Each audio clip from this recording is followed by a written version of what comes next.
Hey internets, Pixel Geek here, and this is the first of many interviews that I will be doing for my YouTube channel. And today I'm joined by Darius Garza from Clickburn. Hey Darius. Yeah, well, how's it going? Well, how's it going? Yeah, mahalo. Yeah, so Darius, we met up at Future Insights Live about a month or so ago, Yep, for the first and time. you were one of the most outspoken people that would always ask questions and try to challenge the speakers at what they're talking about, and so that made me notice you a lot. Do you? Yeah, you probably wouldn't consider me a quiet person. I guess that would be fair. And challenging not just for the sake of being argumentative, but just out of curiosity. Yeah. Well, always question everything, and that's what life is. What makes life even better, right? Yeah, right. I want the best that I can get. So sometimes you have to dig. Yep. Yep. And so, are you a web designer, graphic designer? What would you call yourself mostly nowadays in your career? I think that's becoming a difficult question nowadays. What is graphic design? Has graphic design become digital design? Is that web design? Does that mean you're just a print designer? Most of my work is web-based, digital. I prefer working in digital formats. I like how quickly you can iterate and how you're never married to a certain end product. You can easily make changes and ship those out, whereas print, it's kind of sink or swim. You hope Yeah. all your colors right, your file settings are good, you outlined everything, your fonts are in a packet, and like here we go over the river, right? Yeah. I love print design; it's gorgeous. I still do a lot of it. It's, but it's not what I specialize in for sure. Lately, I've just been telling people that I'm a designer, and I talk to them about the types of design that I enjoy doing, and about the clients that I work with normally. So. Okay. All right. So, the purpose of these interviews is to meet with regular, everyday designers that trying to figure out how do we get through life and stay happy as a designer. Because I bet you and I know that it's not the highest paying gig out there. Money's not my motivator for sure. It helps, and I think it's pretty amazing that I can make money doing what I'm doing. Um, and there are a lot of other jobs that pay far less to do things that I would never want to do. So I'm grateful. But for sure, it's definitely not the money that keeps you here, right? Yeah. Yeah. So, what is your main motivator when you're going through your career? Why design? Like what keeps Yeah, me going your on this path? inspiration and your motivation to just keep going. It's all about open access to information and giving people the resources and the tools and the clarity and creating a landscape in which that they can express themselves and live the lives that they want to live. Design is a very important tool in the way that it gives people the power to be heard, and the better it is, the more understood that craft is, the easier it can be for people to express themselves and create a culture in which we are all participating in rather than just simply consuming. Yep, yep, I feel you on that. So, as a web designer, how long have you been? How long have you been in this gig? I've been tinkering with design for a while. I always thought it was kind of cool. I liked computers as a kid.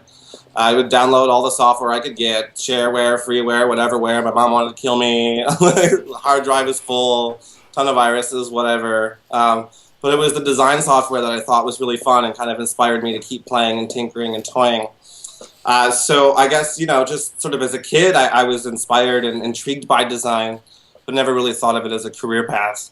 So I went through college, undergrad, pursuing a path of science and psychology and neuroscience. I was interested in doing, dang cord. It's okay. I was into pharmacology and neuroscience, maybe even wanted to be a doctor. That path didn't necessarily work out. So I took a while, and I was working, I was teaching, What were you using a teaching? science degree to just share, things that I had learned, and those were the opportunities that I had. Working mostly with kids for a while.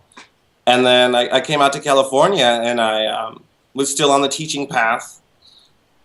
And I had a job that didn't work out so well, and I asked myself, like, is this really the path you want to keep pursuing, or maybe take a look at those things that you think are just hobbies and consider them more seriously as a path for personal growth and perhaps even a career. So, my intellectual curiosity in design became a real career consideration at that point. So I went to school for design, started pursuing it seriously, and was like, I like technology. I'm comfortable with this medium. I have a lot of respect and appreciation for design, so let's see what we can do. Awesome. So, again, what were you teaching? So I had this job when I was still living in Michigan where we would take exotic animals from a particular ecosystem. Okay. Like the jungle or the desert or even a tide pool. And we would shepherd them into classrooms and do little science lessons about the animals and their ecosystems and where they grew up. And there would be like a whole interactive, like petting zoo kind of thing and question and answer with the kids. And then when I moved up here, I was a special needs assistant in schools, in elementary schools, for children mostly on the autism spectrum. But for any individuals that needed like extra assistance and help just to get through their day. Nice. So, in your career, a lot of us designers kind of have little anxieties throughout the workday. Do you have any anxieties when you first started as a web designer that still exist today? Like, for instance, pushing a site live or pushing something new live? Or man, my biggest anxiety is the blank canvas. I hate starting projects. Just getting going. Every time it's the same fear, the same anxiety, the same obstacle. Just getting the creative vision flowing. Sometimes it comes to me in a flash, in a meeting, 15 minutes in, and I'm like, I have this inspiration all laid out and figured out, and I'm just going to run with it. And other times it takes days, a week, maybe more of like dreaming and mood boarding and talking to myself in the shower. So you never know what that blank canvas is going to bring, if you're going to find your inspiration immediately or if you're going to have to poke and dig and hope and pray that you're going to find something and put it together and make it work. Interesting. So the beginning is the worst, and then the end, I think, is I can't wait until it's over. I just get the momentum and I run with it. What website have you seen recently that has a great user experience? It is a site for a conference, in fact. I thought it was hugely inspiring. I do a lot of conference website design myself, so I'm fairly intimately connected with the nuts and bolts of what goes into making a site for a conference. Okay. And what you would need, and sort of like the content strategy underlying these things. So when I see a conference website, I'm always taking a closer look at it for inspiration and ideas. So this would be live.wired.com. Live.wire? Wired.com. Oh, okay. Mm-hmm. The images are enormous and might take a second to load. How do you feel about that? The big imagery and having to... You know what? I actually emailed them about this just because I'm that kind of guy. Like, these do not have to be 2 megabytes a piece. There could have been some optimization going on. 2 megs? Not even a preloader.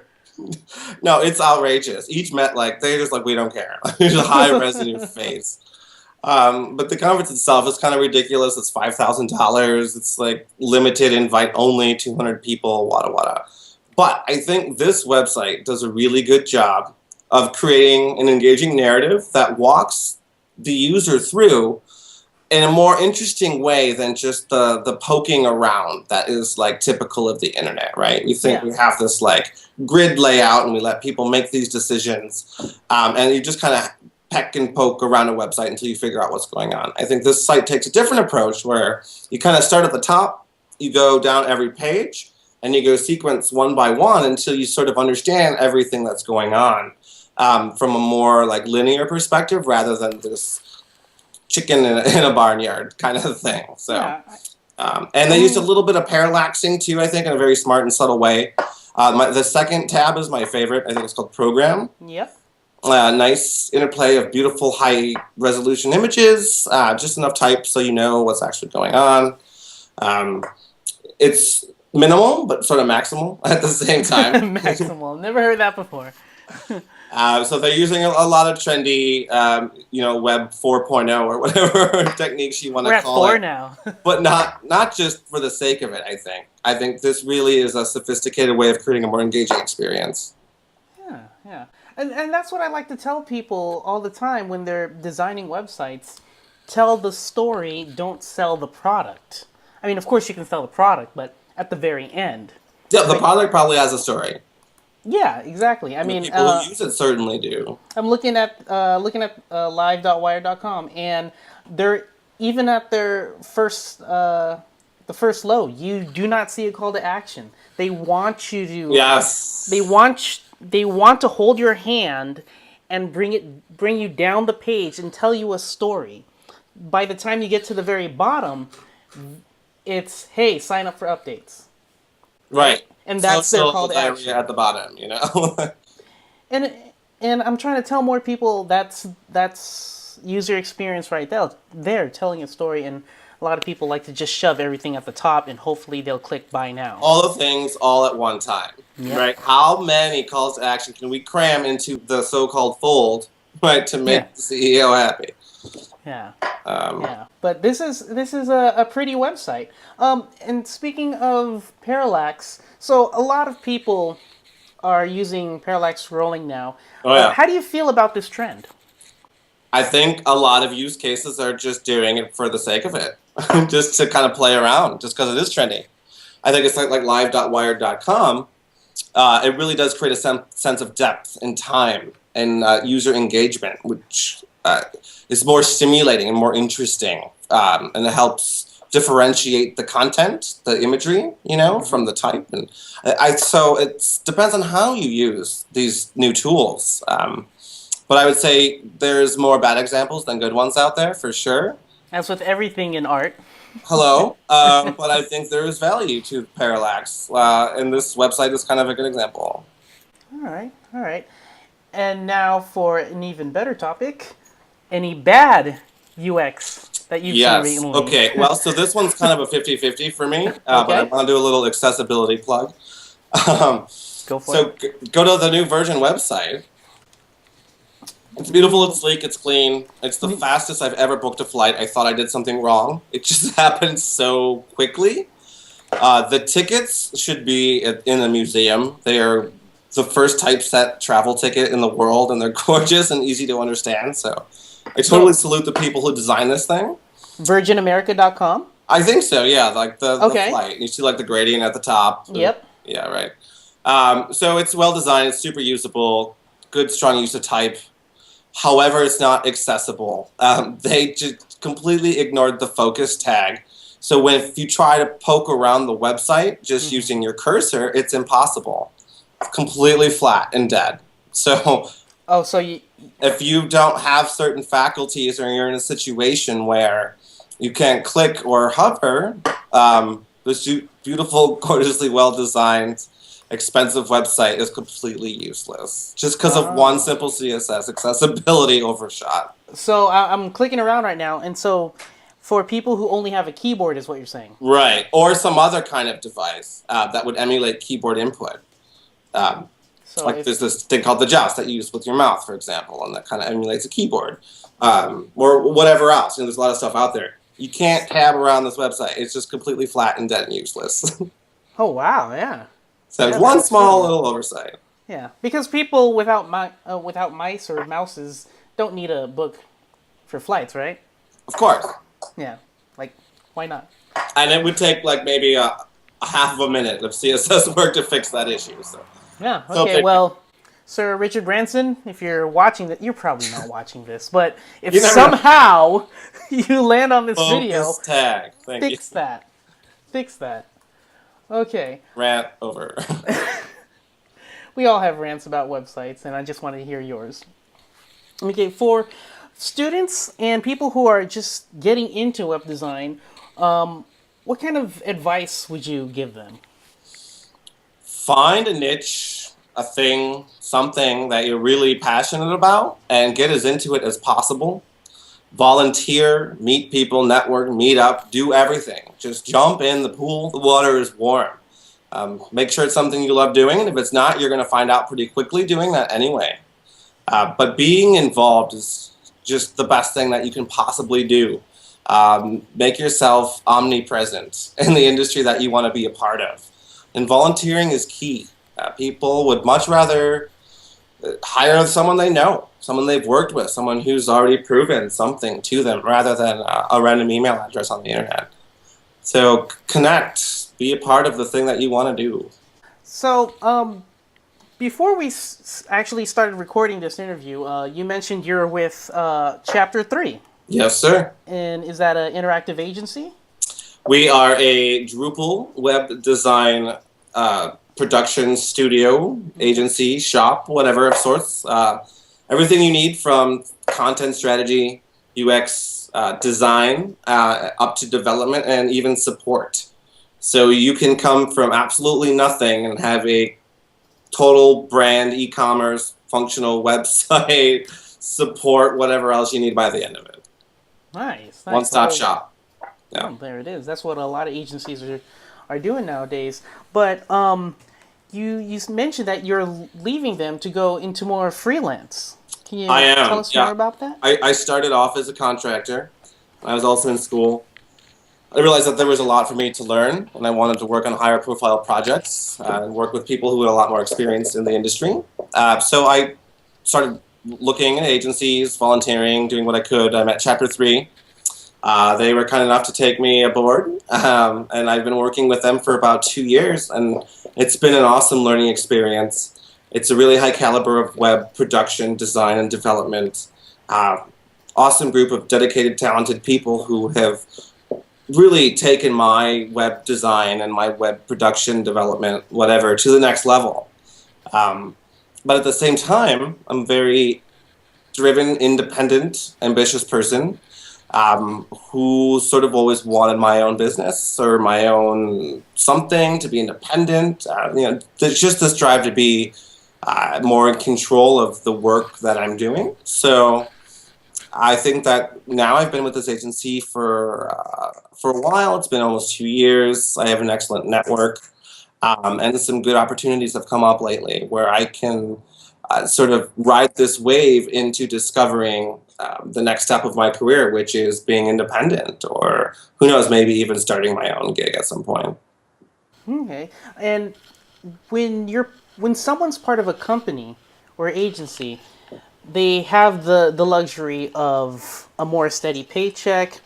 Other people doing the project management. You have other art directors. You have people you can bounce back ideas back and forth with. But in the freelance, you kind of have to wear all the hats.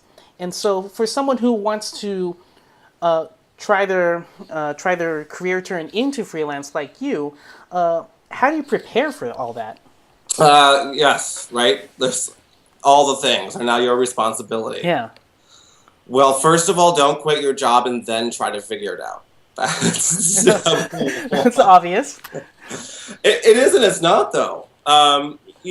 Some rage quitting is a thing. We get frustrated. Yeah. We think that the grass is greener and we can do it better. And maybe you can, but you can't do it overnight. It's going to take a lot of planning and a lot of friends and a lot of help. And you want to overbook yourself, basically, by the time you get to this point. So make sure you have a lot of opportunities and a lot of opportunities past those before you sort of put yourself in this position. At least that has been my technique. These next 2 weeks, I have plenty of work that's overlapping, and I'm going to transition sort of seamlessly into this new thing.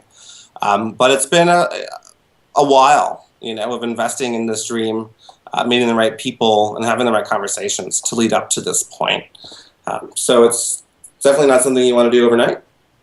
A lot of planning, a lot of vision, a lot of knowing what direction you want to be in, and then taking that strategic next move and building off of those ties and relationships that you have with your current situation. You're not leaving, you're just growing and moving on. Nice. And so during that transition phase of not quitting your day job but still doing freelance, wasn't it tough for you to, for no longer having free time and just once you get home from work from Chapter 3, you would straight go on to freelance. Yeah, it got to a point where something had to give.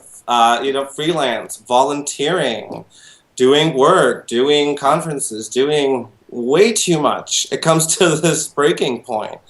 That's was kind of the plan, to reach a critical mass where the thing that had to go could be my day job and the rest would support me. Oh, well, congratulations in making that transition. And, from this point on, after you're into freelance, check back with us and let us know how you're doing with a tweet, email, or whatever, because it's very interesting to see someone go into the transition and, make it work for them. Because everyone wants to work for themselves, that's the American dream, kind of, Right. I'm following the same dream most of us probably are. Right? Yeah, yeah. All right. Now, some quick questions to wrap this up. What tools are currently on your machine? Okay. For design, development, etc. Yeah. God, there's so many in my arsenal. I could Well, rant for a while. Of course, we are. Well, I want to be nice about it. We have to have the Adobe Creative Suite on our machines. It's a very competent, sophisticated, expensive, but awesome tool that after all these years, I'm really comfortable with, and it does excellent work. So the whole suite is in my arsenal. Mostly Photoshop, Fireworks, still using that deprecated web design software. I love it dearly. There's still no substitute in my book. Illustrator, InDesign. InDesign's an excellent piece of software as well. I couldn't imagine doing print work without it, actually. But that's boring. We all know this, the Creative Suite. I've got Sketch. Sketch is the new kid on the block, sort of a hybrid between Illustrator and Photoshop of sorts. Vector, raster, web focused, friendly sort of design workflow. It's a nice tool, but it's new. It feels new. It's not perfect. It's doing a good job. It's a small team. I think it has a bright future. I use it for smaller projects, though, normally. Fireworks is still my tool of choice. TextMate, I think, for code. Free, open source, powerful. It's good stuff. For spinning up local installations of Drupal, web environment, I use the typical MAMP stack. Calabox is a new tool, which kind of makes it more one-click, easier for you to use. So it encapsulates the whole local environment and installs it on a virtual machine and does all this awesome geeky stuff, all just with the click of a button. So that's a nice, fun tool. And I also use that in conjunction with my preferred hosting service, Pantheon, who are also happen to have to be a sister company of Chapter 3. But I don't rant about a tool unless I really use it, and I think it's great. I think Pantheon makes content management, system PHP-driven web development a lot easier. Stuff like WordPress and Drupal. For people who are not code and development experts, but comfortable, I think that it helps me sort of get my hands dirty in that world. So Pantheon and Calabox, or even the Acquia development desk tool, it works. So that's how I get my little development environments going. I use the in-house OS X screenshot tool to just draw an X over the screen. It can be pretty handy. Sketch is also really good screenshot tool for sharing images with other people, for working remotely with individuals. It's pretty awesome. If I want to show you what I'm seeing on the screen and annotate it, it'll do that, make the annotations, and then create a link that you can share with other people who will then be able to see your new sketched up mock-up of your screenshot. And I could not live without Dropbox. The most seamless, awesome, badass cloud file system framework out there. It's super user-friendly, keeps all of my stuff safe. I don't have to worry about losing anything, and I can work remotely and just pick up and go and share files, and it's really nice. Google has a similar service, but the interface isn't as good on the desktop. It's a lot cheaper, but you also get what you pay for. Say in a nutshell, that's my arsenal. Cool. All right. If you had a theme song whenever you walk into a room and it would play from like hidden loudspeakers like in the ceiling or something, what would that song be for Darius? Well, just because I know this has sort of been a running joke, my Twitter bio is "bombs go off when I enter the building," which is a line from the song "YOLO," "You Only Live Once," Oh, from MIA. And it's just kind of one of those, here I am, take it or leave it. It's just going to happen. Let's make it work. Kind of jams. Yeah. all right. Lastly, do you have anything else you want to mention during this interview? Anyone you want to give a shout out to? To you, Pixel Geek, for having man. me here, for doing your thing. I think this video blog is a great idea. I really like how you were talking about this idea of creating a supportive community and embracing each other, and creating more of a synergy than a competition. Because I believe, like, as designers, if we work together, we can make this world a better place and do better work. But if we take our skills and we hoard them and we compete against each other with them, we will not realize how awesome and powerful we can be. Awesome. Those are really good words. Well, thank you so much for being my first interviewee for my YouTube channel. Thank you for having me. It has been fun. Anywhere that anything you want to plug as far as your links, where can people contact you? Or hit me up on Twitter. Pretty vocal. That's probably the best place to find me. Websites, mega under construction moment right now, so Twitter is probably the best to keep on the up and up. Darius_Garza. All right. Well, that's all the time we have. Well, we can keep going if you want. Probably go forever, however. Yeah. But thank you so much again. And I don't know how to end this because this is my first time. But yeah, right on, dude. Well, hello, goodbye. Thank you. Bye. Ciao.